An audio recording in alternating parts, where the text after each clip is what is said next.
I am just going to say it. I am celebrating the fact that no actual personal piece of equipment was harmed today. Welcome to This is Private Practice for Celebration Friday. Have you seen my gorgeous new glass? Have you seen the size of it? Like, seriously, that is ginormous and it is fantastic. So pretty. I bought this last weekend when I was with my gorgeous niece celebrating her birthday. It's one of those moments where I walked past a store and had to walk back and go, ooh, I think that is meant for me. I did not know there was such a thing as a gin glass, but apparently that's what this is. I'm just going to leave that right there because it has been a day. Oh, good grief. I've got my twitchy eye happening today. I have all sorts of agitation that's been happening today. So I'm going to share that with you as a few people start to arrive. Jill Johnson Young, you will be proud. Look at the size of the cup. I know as mental health professionals, we do not advocate self-care drowning in a glass of alcohol, but seriously, I need my brain to calm down. I've actually got a speaking gig tonight. I am speaking to a room of men about being emotionally intelligent, and I kind of don't need to turn up as the histrionic woman. That would not be good for the speaker to do. So why was my day so tragic? Oh, I felt really let down by a service provider into my business, and lo and behold, it's bookkeeping again. And I just don't understand what it is about my experiences with bookkeeping that make me feel like I just don't get it. So I have talked about this so many times, and I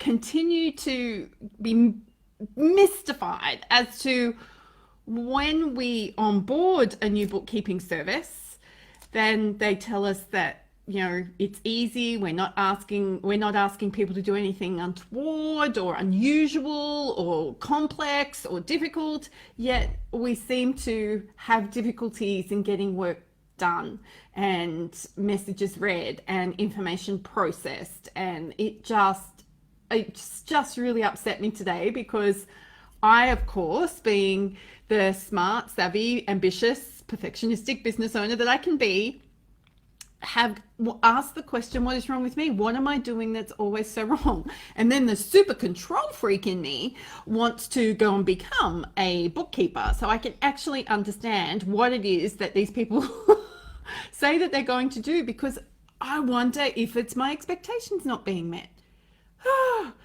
So I found that out late last night. And to be fair, this has been brewing for some time. And to be fair to the awesome Sophie, she has been trying to bring this to my attention for a few months. And I have been putting up my stop hand and going, I am not ready to deal with that. I can't deal with that. So as usually happens with me, it gets to a point where enough's enough. And I just feel let down and as though I just end up feeling really let down. I know I'm not alone here, but I've had this amazingly unhelpful emotional reaction to that. Then I discover that my joemuirhead.com website's down. Yay! So the poor awesome Sophie, who isn't really feeling that well today, not only is she trying to deal with finishing up the week when she's got all of the consultants from Purple Co, talking to her, plus our third-party suppliers talking to her, plus emails from me about where's this up to, where's that up to, where's this up to, where's that up to. She's then had to deal with, why is the website down? Hey, Priscilla, you're allowed to be half awake. I've just been introducing everybody to my beautiful new glass. But I am so pleased to note that the website is now back up, because that made me feel incredibly ill. Because as you know, I am trying to promote an event and sell a book and encourage people to come work with me, because, I'm ready for that.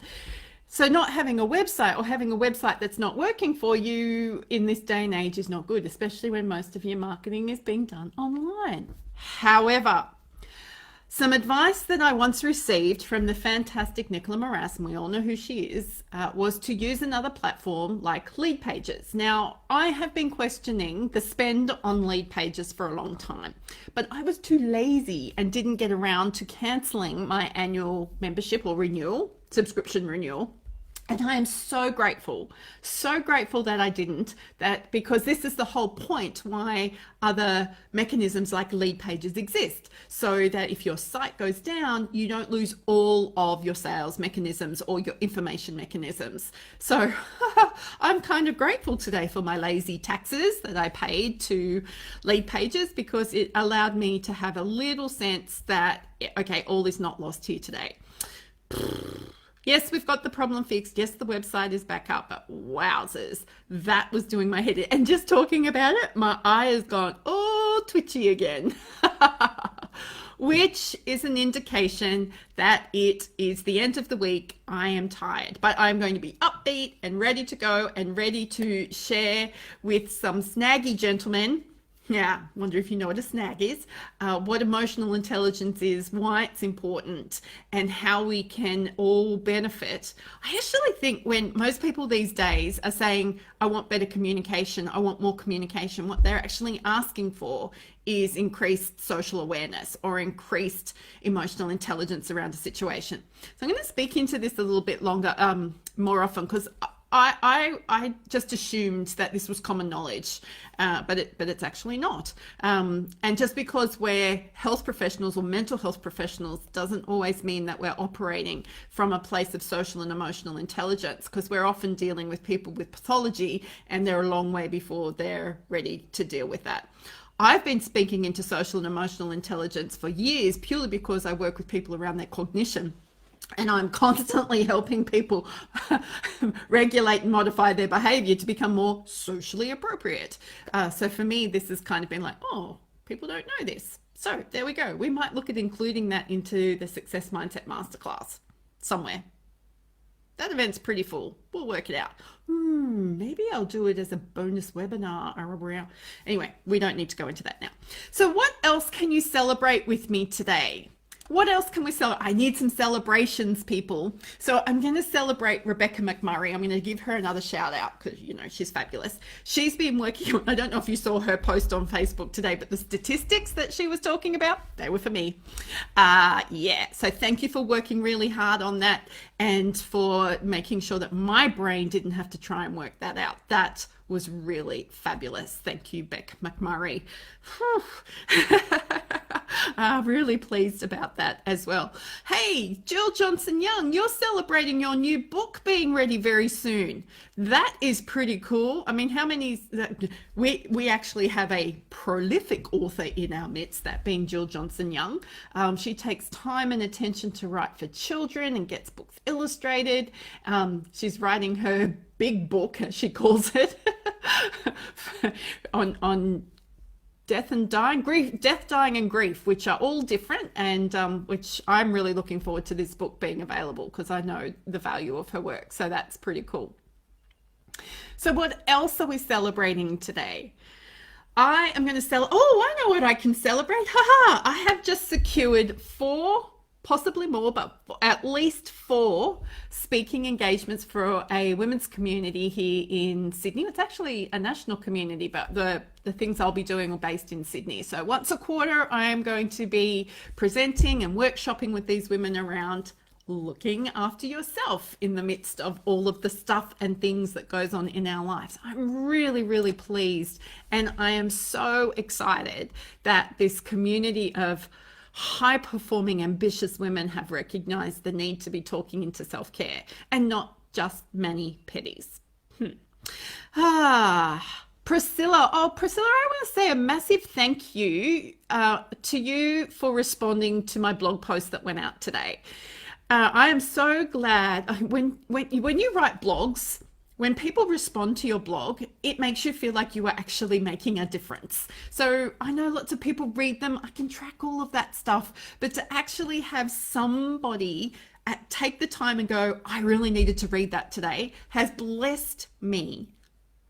And not the bad bless your heart, but really bless my heart. So Priscilla, thank you. I'm glad that blog post was useful for you. I know it was long, but it's kind of cool, huh? Looking at the ways we actually contribute to our own burnout by simply ignoring some fairly important stuff. Jill Johnson Young, your book, The Rebellious Widow. Ha ha ha. That is going to be very cool. They will be lucky to have me. Oh, thank you. I appreciate that. Yes, I am possibly going to be the most energetic and dynamic speaker on self-care that there is around. So much so that we have a movement here in Australia on the 5th of August where there is a pledge for change all around the health industry here in Australia. And I've actually signed us up at Purple Coat today. Our pledge for change is around self-care and stopping the perpetuation of burnout amongst health professionals. I haven't told my team that yet. They won't be surprised because we actually do this a lot as a team. Saying no is actually something that I respect in my team members and prefer them to say to me, because when they say yes and they mean no, we always end up with quality problems or timeline problems, or Joe just ends up with a problem. Joe doesn't like problems. I have enough problems. I can create problems without other people creating them for me. All right. I am looking forward to yet another weekend where I am not working. So Sophie will be pleased to know that, so she doesn't get drowned in emails first thing on Monday morning. I am getting ready for my trip to Europe because that's happening. Oh my God, so soon. Oh, very cool. So I will be spending time on planning that. It's my job to come up with the itinerary for the things we're going to do in Paris for 5 days. So I have got some really cool things planned because we've been there before and we don't need to do all those normal Parisian things. I want to do something a little bit more local, I think. We'll see. Until next week. Make sure you spend some time looking after yourself this weekend. What are the things that you can do to replenish yourselves so that you can turn up next week full of the energy, the presence, what it needs for your clients to actually be engaged in their own therapeutic process, because it takes you to make that happen. Not all them. You need to turn up as well. And until next week, go and be your awesome self.